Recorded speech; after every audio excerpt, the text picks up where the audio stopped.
10 नवंबर 2025 की वाणी है। प्रातः मुरली। ओम शांति। बाप दादा मधुबन। पीठे बच्चे,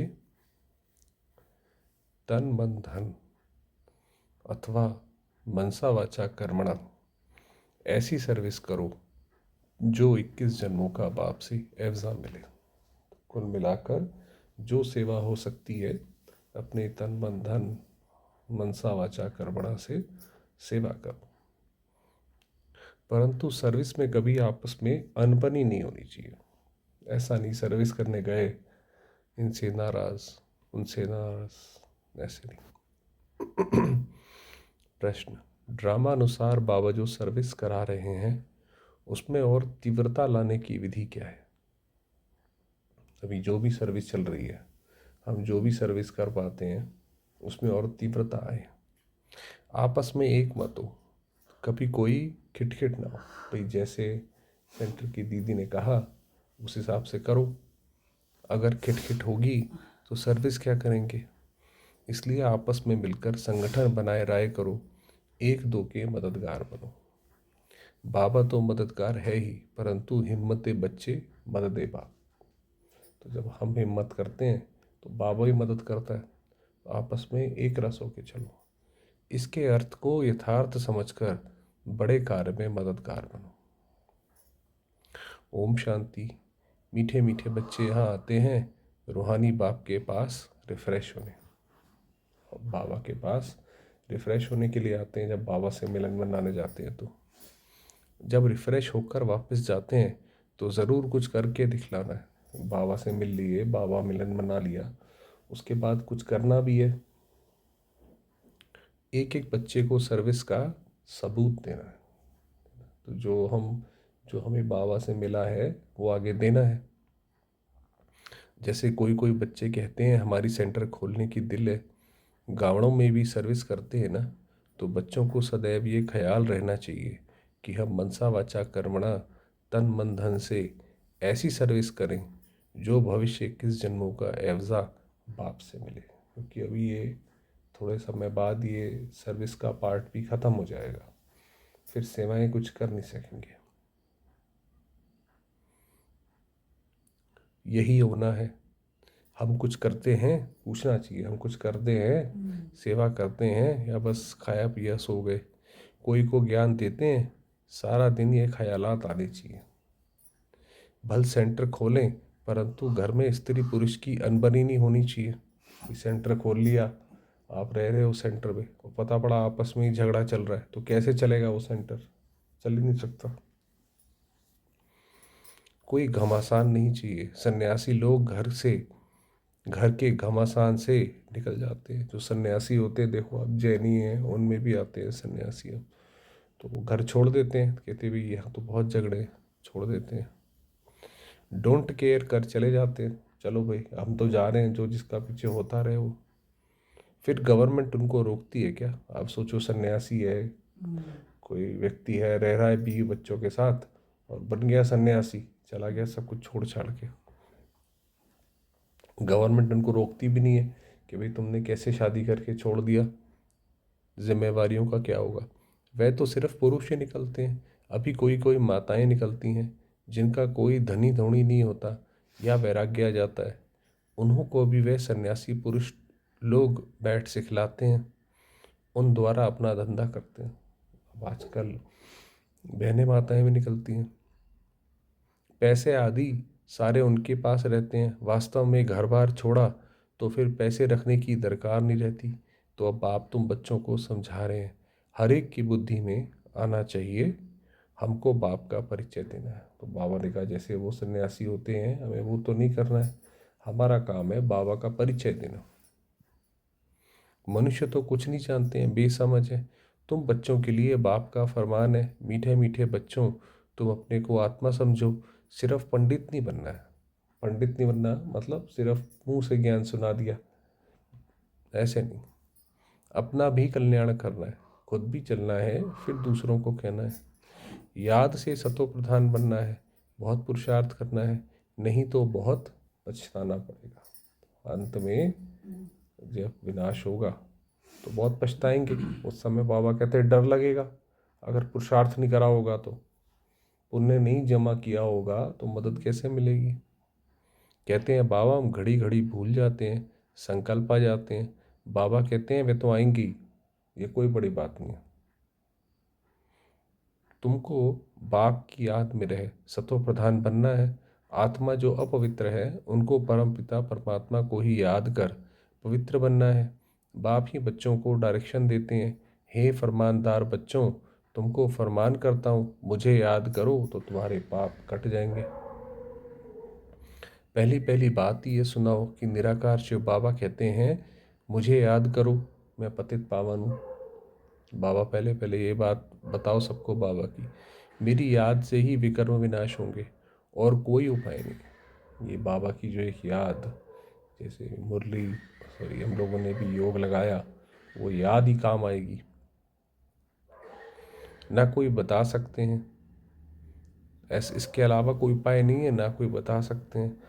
ढेर के ढेर सन्यासी आदि हैं, निमंत्रण देते हैं योग कॉन्फ्रेंस में आकर शामिल हो। अब उनके हठ योग से किसका कल्याण तो होना नहीं है। अभी दुनिया में तो सन्यासी क्या बताएंगे, बस ज़्यादा से ज़्यादा हठ योग बता देंगे, कोशिशें करेंगे भाई ठीक है। उनको लगता है बस ये जो व्यायाम है या ये योग है बस यही भगवान ने सिखाया, तो बाबा ने कहा ये बताएंगे ज़्यादा से ज़्यादा। ढेर योग आश्रम है जिनको इस राजयोग का बिल्कुल पता ही नहीं है, बाप को ही नहीं जानते हैं। बेहद का बाप ही आकर सच्चा सच्चा योग सिखलाते हैं। बाप तुम बच्चों को आप समान बनाते हैं। जैसे मैं निराकार हूँ, टेम्परेरी स्तन में आया हूँ। भाग्यशाली रथ तो ज़रूर मनुष्य का होगा, बैल को तो नहीं कहेंगे भाई। जो भागीरथी जो ये बोलते हैं नंदी बैल में भगवान आए, ऐसा नहीं है। भगवान तो किसी मनुष्य के शरीर में आएंगे। बाकी कोई घोड़े गाड़ी आदि की बात नहीं है, ना लड़ाई की कोई बात है। तुम जानते हो हमको माया से ही लड़ाई करनी है। गाया भी जाता है माया ते हारे हार, तुम बहुत अच्छी रीति समझा सकते हो, परंतु अब सीख रहे हो। कोई सीखते सीखते भी एकदम धरनी पर गिर जाते हैं, धरनी पर गिर जाते हैं माना विकारों में चले गए। कोई खिटखिट हो पड़ती है, या फिर किसी आपस में झगड़ा हो गया, आपस में वही नहीं बन रही है। दो बहनों की भी आपस में नहीं बनती है, लून पानी हो जाते हैं। तुम्हारी आपस में कोई भी खिटखिट नहीं होनी चाहिए, आपस में प्यार से रहना चाहिए। खिटखिट होगी तो बाप कहेंगे ये क्या सर्विस करेंगे। ये आपस में ही अगर लड़ाई झगड़ा करते रहेंगे तो बाबा कहेंगे ये क्या सर्विस करेंगे। इनको देखेगा तो कोई कहेगा भाई ये तो खुद ही आपस में क्या कहते हैं लड़ाई करते हैं। बहुत अच्छे अच्छे का भी ऐसा हाल हो जाता है। अभी माला बनाई जाए तो कहेंगे डिफेक्टेड माला है। अभी माला अगर बाबा बना दे कौन कौन आगे है तो नहीं हो पाएगी भाई। जिसको आप माला में आगे रखोगे हो सकता है कल उन्हीं खिटखिट हो जाए। इनमें अर्जुन यही अवगुण है। ड्रामा प्लान अनुसार बाबा सर्विस भी कराते रहते हैं, डायरेक्शन देते रहते हैं। दिल्ली में चारों ओर सेवा का घेराव डालो, ये बाबा पहले कहा करते थे। ये सिर्फ एक को थोड़ी करना है, आपस में मिलकर राय करनी है। सब एक मत होने चाहिए। बाबा एक है, परंतु मददगार बच्चों बगैर काम थोड़ी करेंगे। तुम सेंटर्स खोलते हो, मत लेते हो। बाबा पूछते हैं मदद करने वाले हो, कहते हैं हाँ बाबा। अगर मदद देने वाले नहीं होंगे तो कुछ कर नहीं सकेंगे। घर में भी मित्र संबंधी आदि होते हैं ना, भल गाली दें वह तुमको काटते रहेंगे, तुमको उसकी परवाह नहीं करनी है। तुम बाबा की याद में मस्त रहो। तुम बच्चों को आपस में बैठकर राय करनी चाहिए। जैसे सेंटर्स खोलते हैं तो भी सब मिलकर लिखते हैं बाबा हम ब्राह्मणी की राय से ये काम करते हैं। सिंधी भाषा में कहते हैं बत बारह, एक के साथ दो मिलने से 12 हो जाते हैं भाई। हम दूसरी भाषा में एक और एक 11 बोलते हैं, तो वो दूसरी भाषा में भी एक और दो मिलके 12 हो जाते हैं। तो 12 होंगे तो अच्छी राय और ही अच्छी राय निकलेगी। कहने का मतलब ये है कुछ भी काम करो आपस में सलाह से करो। कहाँ कहाँ एक दो से राय नहीं लेते हैं। अब ऐसे कोई काम हो सकता है क्या। बाबा कहेंगे जब तक तुम्हारा आपस में संगठन ही नहीं है तो तुम इतना बड़ा कार्य कैसे कर सकेंगे। जब तुम आपस में एक ही नहीं हो तो कैसे कोई बड़ा कार्य करोगे। छोटी दुकान बड़ी दुकान भी होती है ना, आपस में मिलकर संगठन करते हैं। ऐसे कोई नहीं कहते बाबा आप मदद करो, पहले तो मददगार बनाने चाहिए। पहले तो बाबा का परिचय दो, लोगों को ज्ञान दो। फिर बाबा कहते हैं हिम्मत से बच्चे मददे बाप, पहले तो अपने मददगार बनाओ। बाबा हम इतना करते हैं, बाकी आप मदद दो। भाई ऐसे बाबा से मदद दो ना, भाई ठीक है इतना हमने कर दिया बाबा, जो हमसे हो सकता था यथाशक्ति हमने कर लिया, अब आप मदद दो। ऐसे नहीं पहले आप मदद करो, ऐसे नहीं कि बाबा पहले आप मदद कर दो, आप ही कुछ बड़ा सा कार्य कर दो, ऐसा नहीं। हिम्मत मर्दा, तो भाई पहले हमें हिम्मत रखनी है, कुछ करना है। उनका भी अर्थ नहीं समझते हैं। पहले तो बच्चों की हिम्मत चाहिए, कौन कौन क्या मदद देते हैं, पोता मेल सारा लिखेंगे, फलाने फलाने ये मदद देते हैं, कायदे से लिख कर देंगे। बाकी ऐसे थोड़े ही एक एक कहेंगे हम सेंटर खोलते हैं मदद दो। कई तो ऐसे भी कहते हैं कि बाबा कोई लॉटरी लग जाए, अच्छा बाबा ये घर हमें मिल जाए तो हम आपको दे देंगे। अरे पहले तुम करो ना, ये थोड़ी पहले बाबा से चाहिए। तो ऐसे तो बाबा नहीं खोल सकता है क्या? तो फिर अगर ऐसा ही करना है कि बाबा हमें दे दे, तो ऐसे तो बाबा ही खोल दे, तुम्हारी ज़रूरत ही क्या है, तुम्हारा कहाँ भाग्य बनेगा। तो ऐसे नहीं, लेकिन ऐसे तो हो नहीं सकता। कमेटी को आपस में मिलना होता है। तुम्हारे में भी नंबरवार है ना, कोई तो बिल्कुल कुछ भी नहीं समझते, कोई बहुत हर्षित होते रहते हैं। बाबा तो समझते हैं इस ज्ञान में बहुत खुशी रहनी चाहिए। एक ही बाप टीचर गुरु मिलता है तो खुशी होनी चाहिए ना। दुनिया में ये बातें कोई नहीं जानते हैं। शिव बाबा ही ज्ञान सागर पतित पावन, सर्व का सदगति दाता है। सबका फादर भी एक है, ये और कोई की बुद्धि में नहीं है। अभी तुम बच्चे जानते हो, वही नॉलेजफुल लिबरेटर गाइड। तो बाप की मत पर चलना पड़े, आपस में मिलकर राय करनी है, खर्चा करना है, तो जो भी है आपस में मिलकर करना है। एक की मत पर तो नहीं चल सकते, मददगार सब चाहिए, सब बाबा के मददगार चाहिए। ये भी बुद्धि चाहिए ना। तुम बच्चों को घर घर में मैसेज देना है, पूछते हैं शादी में निमंत्रण मिलता है जाएं, बाबा बाबा से बच्चे पूछते हैं कि बाबा ऐसे ऐसे निमंत्रण मिला है, क्या करें? बाबा कहते हैं क्यों नहीं, जाओ, जाकर अपनी सर्विस करो, भाई जाकर ज्ञान दो उन्हें, थोड़ा उनको भी चैन मिले, बहुतों का कल्याण करो। भाषण भी कर सकते हो, मौत सामने खड़ा है, बाप कहते हैं मामे कम याद करो, है ना। भाषण भी कर सकते हो। यहाँ सब पाप आत्माएं हैं, बाप को ही गाली देते रहते हैं, बाप से तुमको बेमुख कर देते हैं। गायन भी है विनाश काले विपरीत बुद्धि। इस समय सारी दुनिया विपरीत बुद्धि है, विनाश काल में बिल्कुल ही विपरीत बुद्धि हो चली है। किसने कहा? बाप ने खुद कहा है, मेरे से प्रीत बुद्धि नहीं है। तो खुद ही शिव बाबा कहते हैं कि भाई मेरे को नहीं जानते हैं, मेरे से प्रीत बुद्धि नहीं है। विनाश काले विपरीत बुद्धि हैं, मुझे जानते ही नहीं। जिनकी प्रीत बुद्धि है, जो मुझे याद करते हैं, वही विजय पाएंगे। कौन विजय पाएंगे? जिनकी बाबा से एक प्रीत है और जिनकी जो बाबा को याद करते हैं, वही पाएंगे। भल प्रीत है परंतु याद नहीं करते हैं तो भी कम पद पालेंगे। अगर याद नहीं करते हैं लगातार तो कम पद हो जाएगा। बाप बच्चों को डायरेक्शन देते हैं, मूल बात सबको मैसेज देना है, बाप को याद करो तो पावन बन, पावन दुनिया का मालिक बनो। ड्रामा अनुसार बाबा को लेना भी बूढ़ा शरीर पड़ता है।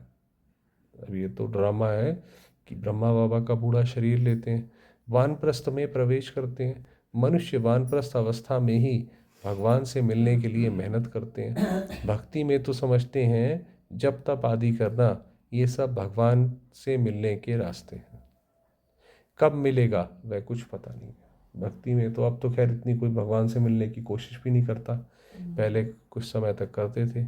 जन्म जन्मांतर भक्ति करते आए हैं, भगवान तो कोई को मिलता ही नहीं। ये नहीं समझते बाबा आएंगे ही तब, जब पुरानी दुनिया को नया बनाना होगा। रचयिता बाप ही है, चित्र तो हैं, परंतु त्रिमूर्ति में शिव को नहीं दिखाते हैं। शिव बाबा बगैर ब्रह्मा विष्णु शंकर दिखाए हैं। जैसे गला कटा हुआ है, भाई जैसे ऊपर शिव बाबा को ही नहीं रखा, ब्रह्मा विष्णु शंकर तो दिखाए, मगर उनके ऊपर ब्रह्मा शिव बाबा को नहीं रखा, तो ऐसे गला कट गया। बाप के बगैर निधन के बन पड़ते हैं। बाप कहते हैं मैं आकर तुमको धन का बनाता हूँ। 21 जन्म तुम धन के बन जाते हो, कोई तकलीफ नहीं रहती। तुम भी कहेंगे जब तक बाप नहीं मिला है तो हम भी बिल्कुल निधन के तुच्छ बुद्धि थे। जब तक बाबा नहीं मिला है तो हमारा भी यही हाल था। पतित पावन कहते हैं परंतु वह कब आएंगे ये नहीं जानते हैं। पावन दुनिया है ही नई दुनिया। बाप कितना सिंपल समझाते हैं, तुमको भी समझ में आता है। हम बाप के बने हैं, स्वर्ग के मालिक ज़रूर बनेंगे। शिव बाबा है बेहद का मालिक। बाप ने ही आकर सुख शांति का वर्षा दिया था। सतयुग में सुख था, बाकी सब आत्माएं शांति धाम में थी। अभी इन बातों को तुम समझते हो। शिव बाबा क्यों आया होगा? जरूर नई दुनिया रचने, पतित को पावन बनाने आए होंगे। ऊंच कार्य किया होगा। मनुष्य बिल्कुल घोर अंधियारे में है। दुनिया में मनुष्य बिल्कुल घोर अंधियारे में है। बाप कहते हैं ये भी ड्रामा में नूंद है कि हर एक दुनिया में सारे के सारे मनुष्य घोर उस अंधियारे में है। बाबा ने कहा ये भी ड्रामा में नूंद है। तुम बच्चों को बाप बैठ जगाते हैं। तुमको अब इस सारे ड्रामा का पता है, कैसे नई दुनिया फिर पुरानी होती है। बाप कहते हैं और सब कुछ छोड़ एक बाप को याद करो। हमको कोई से नफरत नहीं आती है, बाबा को किसी से नफरत नहीं आती है। ये तो समझाना पड़ता है। ड्रामा अनुसार माया का राज्य भी होना है। ये देखो ये है भगवान। ये ड्रामा अनुसार बाबा ने कहा ये राज्य भी होना है। अब फिर बाप कहते हैं मीठे मीठे बच्चों अब ये चक्र पूरा होता है। बाबा समझाते हैं कि भाई अब ये जो चक्र है अब ये पूरा हुआ। अब तुमको ईश्वरीय मत मिलती है, उस पर चलना है। अब 5 विकारों की मत पर नहीं चलना है। अब अपनी ये मत खत्म करो। आधा कल्प तुम माया की मत पर चल तमो प्रधान बने हो।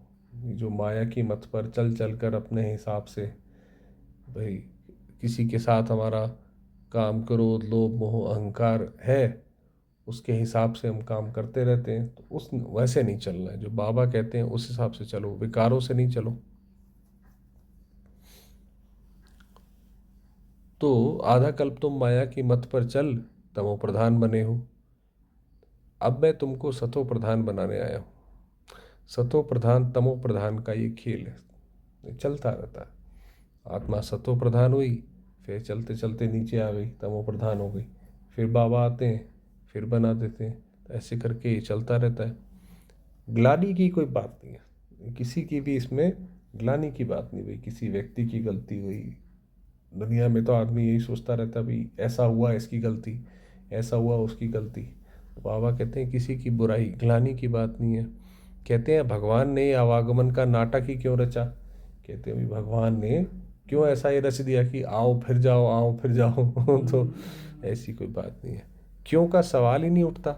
ये तो ड्रामा का चक्र है जो फिर रिपीट होता रहता है। ड्रामा अनादि है। क्यों का इसलिए नहीं क्योंकि हमेशा से चला आ रहा है। ऐसा नहीं किसी दिन बाबा ने सोचा कि चलो इस आत्मा को ये पार्ट दे दो वो पार्ट दे दो। ये चला आ रहा है हमेशा। अभी है कलयुग, सतयुग पास्ट हो गया है। अब फिर बाप आए हैं। बाबा बाबा कहते रहो तो कल्याण होता रहेगा। बाप कहते हैं ये अति गुह्य रमणीक बातें कि ये ड्रामा कैसे चलता है, क्या होता है। कहते हैं शेरनी के दूध के लिए सोने का बर्तन चाहिए। सोने की बुद्धि कैसे बनेगी? आत्मा में ही बुद्धि है ना। आत्मा कहती है मेरी बुद्धि अब बाबा तरफ है, मैं बाबा को बहुत याद करता हूँ। बैठे बैठे बुद्धि और तरफ चली जाती है ना। बुद्धि में धंधा दोरी याद आता रहेगा तो तुम्हारी बात जैसे सुनेंगे नहीं। बाबा को याद करते हुए इधर उधर याद आता रहेगा, अरे ऑफिस में ऐसा चल रहा है, अरे घर में ऐसा चल रहा है, उसने ऐसा कहा, उसने वैसा कहा। मेहनत है, यही मेहनत है क्योंकि बुद्धि इधर उधर भागती रहती है। जितना जितना मौत नज़दीक आता जाएगा तुम याद में बहुत रहेंगे। मरने समय सब कहते हैं भगवान को याद करो, अब बाप खुद कहते हैं मुझे याद करो। तुम सबकी वानप्रस्थ अवस्था है, वापस जाना है इसलिए मुझे याद करो। दूसरी कोई बात नहीं सुनो। जन्म जन्मांतर के पापों का बोझा तुम्हारे सिर पर है। शिव बाबा कहते हैं इस समय सब अजामिल है, इस समय सब अजामिल है, सारी आत्माएं एक जैसी हैं। मूल बात है याद की यात्रा, जिससे तुम पावन बनेंगे। फिर आपस में प्रेम भी होना चाहिए, एक दो से राय लेनी चाहिए। बाप प्रेम का सागर है ना, तो तुम भी आपस में बहुत प्यारे होने चाहिए। देही अभिमानी बन बाप को याद करना है। बहन भाई का संबंध भी तोड़ना पड़ता है। भाई बहन से भी योग नहीं रखो, आपस में ही योग रखने वो हो जाता है प्यार। नहीं जी फला बहन फला भाई बहुत अच्छा है, जब वो हमें सुनाते हैं तो हमें बहुत अच्छा लगता है, तो बाबा कहते हैं वो संबंध भी हटाओ, एक बाप से ही योग रखो। बाप आत्माओं को कहते हैं मुझे याद करो तो तुम्हारी विकारी दृष्टि खलास हो जाए। कर्मेंद्रियों से कोई विकर्म नहीं करना चाहिए। मनसा में तूफान जरूर आएंगे, मन में तूफान आएंगे, आप कर्मेंद्रियों से कुछ ना करो, ये बड़ी मंजिल है। बाबा कहते हैं देखो कर्मेंद्रियां धोखा देती हैं तो खबरदार हो जाओ, शरीर से कुछ नहीं करो, शरीर की कर्मेंद्रियों से नहीं करो। अगर उल्टा काम कर लिया तो खलास, चढ़े तो चाके वैकुंठ का मालिक। मेहनत के सिवाय थोड़े कुछ होता है, बहुत मेहनत है। देह सहित देह के, फिर पूरा बाबा ने बताया भाई देह सहित देह के संबंध भूलना मेहनत है। इसमें बुद्धि बार बार संबंधों में जाती रहती है, अरे उसका क्या होगा। कोई कोई को तो बंधन नहीं है फिर भी फंसे रहते हैं। भाई बंधन नहीं है मतलब कोई ज़रूरत नहीं है, भाई आराम से फ्री हैं, बैठ कर आराम से बाबा को याद कर सकते हैं। मगर आत्मा तो बैठी रहती है वहाँ पे कि भाई उसका क्या हो रहा है, इनका क्या हो रहा है, हम वहाँ जाएं, हम यहाँ रहें, तो फंसे रहते हैं। बाप की श्रीमत पर नहीं चलते हैं। लाख दो हैं भल बड़ा कुटुंब है, तो भी बाबा कहेंगे जास्ते धंधी आधे में नहीं फंसो, ये अपना ज़्यादा इधर उधर नहीं फंसो, थोड़ा ही कमा लो कोई बात नहीं। गरीब लोग कितना साधारण चलते हैं, अभी क्या क्या चीज़ें निकली हैं बात मत पूछो। खर्चा ही खर्चा साहूकारों का चलता है, नहीं तो पेट को क्या चाहिए। बाबा ने कहा भाई ज़्यादा इधर उधर नहीं करो, जो अपना साधारण रीति से चल रहा है वो ठीक है। एक पाव आटा खाने के लिए क्या चलता है, खाने के लिए तो आज भी कोई चीज़ इतनी इतनी कोई महंगी नहीं है, अगर व्यक्ति साधारण रीति से रहना चाहे तो। बस अच्छा मीठे मीठे सिकिरदे बच्चों प्रति माता पिता बाप दादा का याद प्यार और गुड मॉर्निंग। रूहानी बाप की रूहानी बच्चों को नमस्ते। हम रूहानी बच्चों की रूहानी बाबा को याद प्यार और नमस्ते। तो वाह मैं आत्मा वाह, वाह मैं आत्मा वाह, वाह बाबा वाह, वाह बाबा वाह, वाह ये ड्रामा वाह, वाह ये ड्रामा वाह। धारणा के लिए मुख्य सार, आपस में बहुत बहुत प्यारे बनना है, लेकिन भाई बहन से योग नहीं रखना है। कर्मेंद्रियों से कोई भी विकर्म नहीं करना है। एक ईश्वरीय मत पर चलकर सतो प्रधान बनना है, माया की मत छोड़ देनी है। आपस में संगठन मजबूत करना है, एक दो के मददगार बनना है। वरदान दिया लक्ष्य के प्रमाण, लक्षण के बैलेंस की कला द्वारा चढ़ती कला का अनुभव करने वाले बाप सम्मान संपन्न भव। बच्चों में विश्व कल्याण की कामना भी है, तो बाप समान बनने की श्रेष्ठ इच्छा भी है कि हम विश्व का कल्याण भी करें और बाबा जैसे भी बने। लेकिन लक्ष्य के प्रमाण जो लक्षण स्वयं को व सर्व को दिखाई दें, उसमें अंतर है। भाई हमारा लक्ष्य ये है कि हम बाबा जैसे फरिश्ता बने, तो वो लक्षण भी तो वैसे होने चाहिए ना, लक्षण भी उस तरीके के चाहिए। इसलिए बैलेंस करने की कला आप चढ़ती कला में लाकर इस अंतर को मिटाओ। संकल्प है लेकिन दृढ़ता संपन्न संकल्प हो, तो बाप समान संपन्न बनने का वरदान प्राप्त हो जाएगा। अभी जो सुदर्शन और प्रदर्शन दोनों चक्र घूमते हैं, भाई सुदर्शन अपने को देखते हैं, चलो भाई वो तो अच्छी बात है, दूसरे को भी देखते रहते हैं, इसने ऐसा करा उसने वैसा करा। व्यर्थ बातों के जो त्रिकालदर्शी बन जाते हो, व्यर्थ बातें ही बुद्धि में चलती रहती हैं, इसने ऐसा किया, ऐसा तो नहीं किया, वैसा किया, वैसा तो नहीं किया, ऐसा किया, त्रिकालदर्शी बन जाते हो। इसका परिवर्तन कर स्वचिंतक सुदर्शन चक्रधारी बनो। अपनी आत्माओं की जो बाबा जो मुरली चलाते हैं उसमें बाबा बताते रहते हैं कि भाई आप आत्मा ने इतने जन्म लिए, वो उसके चिंतन करो, ना कि दुनियादारी का। स्लोगन: सेवा का भाग्य प्राप्त होना ही सबसे बड़ा भाग्य है। यानी सेवा का आपको भाग्य मिला, सबसे बड़ा भाग्य है। अव्यक्त इशारे: अशरीरी व विदेही स्थिति का अभ्यास बढ़ाओ, अभ्यास करो। देह और देह के देश को भूल अशरीरी परम धाम निवासी बन जाओ। ये अभ्यास करो कि मैं आत्मा परम धाम में हूँ। सब कुछ दुनियादारी का, इधर उधर का भूल जाओ, बस मैं आत्मा परम धाम में। देह और देह के देश को भूल अशरीरी परम धाम निवासी बन जाओ। फिर परम धाम निवासी से अव्यक्त स्थिति में स्थित हो जाओ। अच्छा जी, वहाँ से अब नीचे आ जाओ। अब मैं आत्मा सूक्ष्म वतन में हूँ, मेरा लाइट का शरीर है। फिर सेवा के प्रति आवाज़ में आओ। फिर भाई अब आप इस शरीर में आ जाओ। जितना आपको बात करने की ज़रूरत है, जिससे सेवा हो, उस हिसाब से आ जाओ, उतनी करो। सेवा करते हुए भी अपने स्वरूप की स्मृति में रहो। सेवा करो, ये नहीं भूल जाओ कि मैं कौन सी आत्मा हूँ। ऐसा ना हो उसमें इतना लग जाए हम। अपनी बुद्धि को जहाँ चाहो वहाँ 1 सेकंड से भी कम समय में लगा लो। कोई लगता है कि सेवा में ज़्यादा लग गए हैं, फिर दोबारा अपने ले जाओ अपने आप को वहाँ पे कि मैं तो बाबा के पास बैठी हूँ। तब पास विद ऑनर बनेंगे। ये पास विद ऑनर बनने की ये प्रैक्टिस है कि मैं आत्मा परम धाम में, फिर सूक्ष्म वतन में, फिर नीचे आई सेवा के लिए। सेवा करो, फिर मुक्त हो जाओ। ऐसे ऐसे चलो। ओम शांति।